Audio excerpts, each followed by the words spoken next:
Okay, so we've got some news about the government wanting a new packaging tax. This came from Cut My Tax UK. The government has confirmed that its new packaging tax will go ahead despite it adding 0.5% to inflation. Now, understand, the 0.5% here. Sure, numbers-wise, it's not a lot, but in the grand scheme of things, it really is. Food inflation is expected to rise to 7%. Again, not a lot, but it is very serious, by the start of 2027.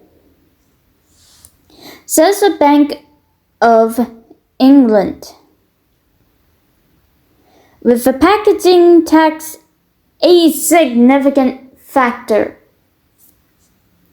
The tax is causing not just inflation, but also the destruction of the British glass manufacturing sector.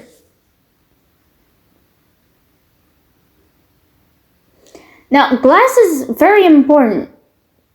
And recently, and I have noticed this, when I went and bought myself a bottle of WKD.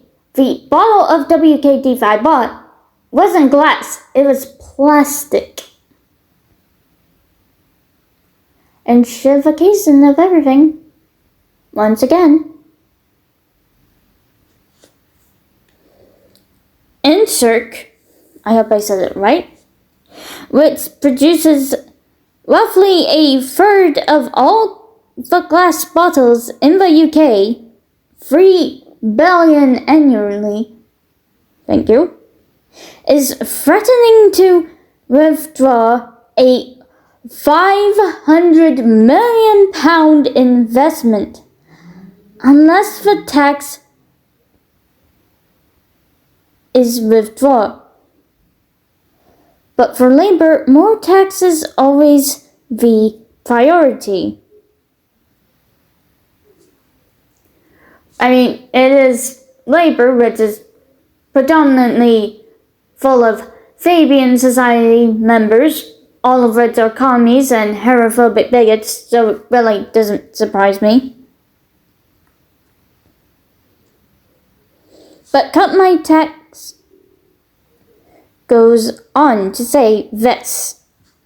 Nick Kirk, the trade body of British Glass, said, "The policy is already contributing to a sharp decline in domestic glass production, rising imports, and growing uncertainty for investment across the sector.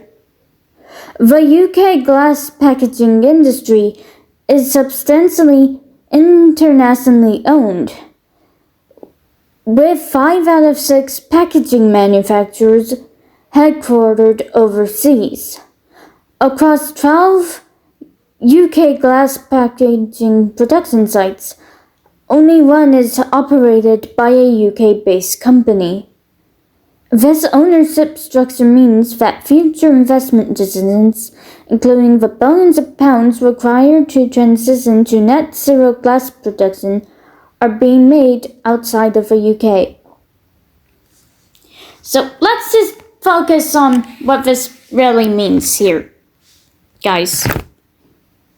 It just means that, once again, we are not allowed to be dependent according to our government.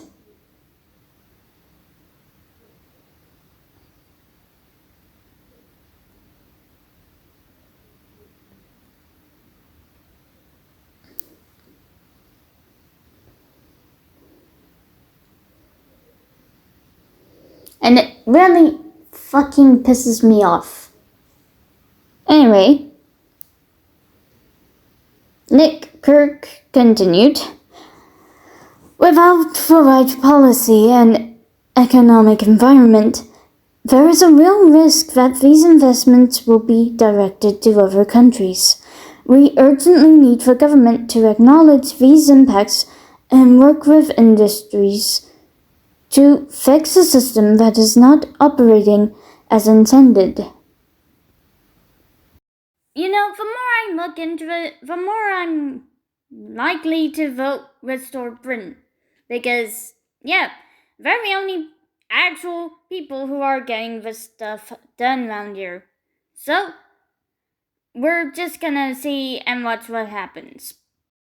But, after everything that's been happening currently so far, and we know why they're trying to do this, to make us more in line with the European Union, which is a communist subsect of a country, which I'm surprised they haven't done to Ursula von der Leyen what they did to the Ayatollah, and you know who I'm referring to by they when I say that.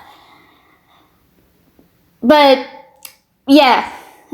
overall, it's just a sad thing to see. And we know that more and more illegal migrants are coming over the boats via Belgium now, and these ones actually have firearms. The European Union cannot be trusted. We voted against being a part of it. Let's do it right this time. Let's vote Restore Britain is all I'm gonna say. Anyway, I'm done talking about boring old politics. I should be able to post a few hints and details for Hypertown Episode 1 at some point later on, but that's more of a thing that I need to do separately. Also, there's a possibility that you might see Episode 1 on YouTube as well as Newgrounds for more. So, episodes will be on YouTube because apparently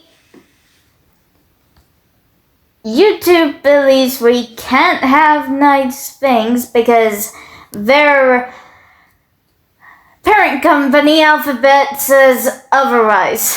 And by extension, Google. Anyways, have a good one, guys, if you're able to. Peace!